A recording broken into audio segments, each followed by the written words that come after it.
Hi everyone, welcome back to my YouTube channel again.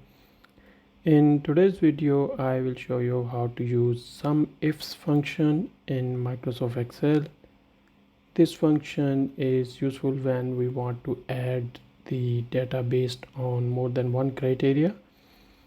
Now, as you can see, I have this data set where I have the names of the manager along with the names of the salespersons associated with those managers and some sales data. So what I want the sum of sales based on the name of a manager and name of the uh, staff associated with that manager.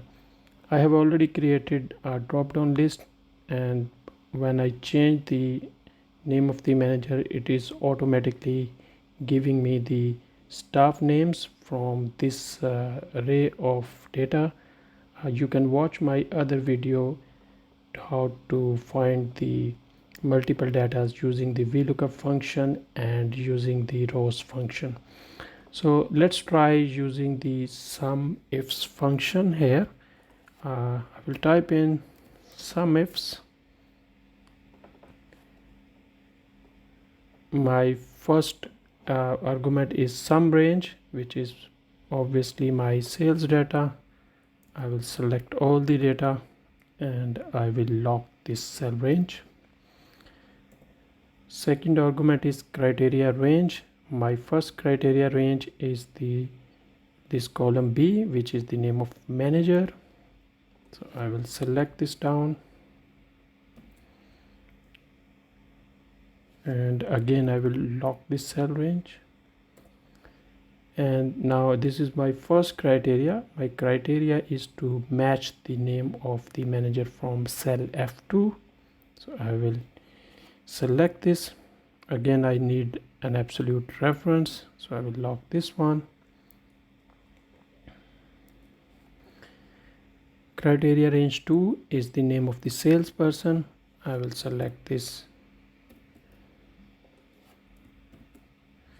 and again I will lock the cell range.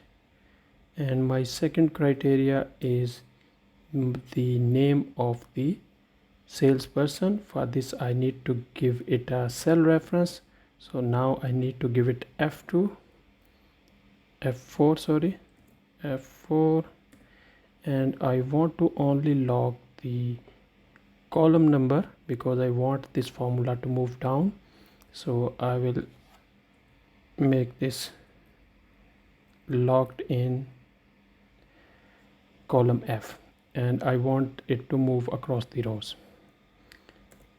Now it is asking me for criteria range 3. I don't have any criteria range 3. I will simply close this, press enter, and now you can see this is the sum of sales when the manager name is Emily and the salesperson is Jamie.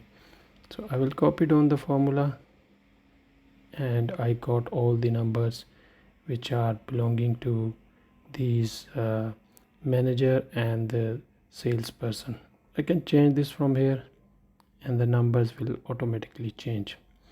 So this was a short video about SUMIFS functions. You can add more than 2 conditions also to add the numbers.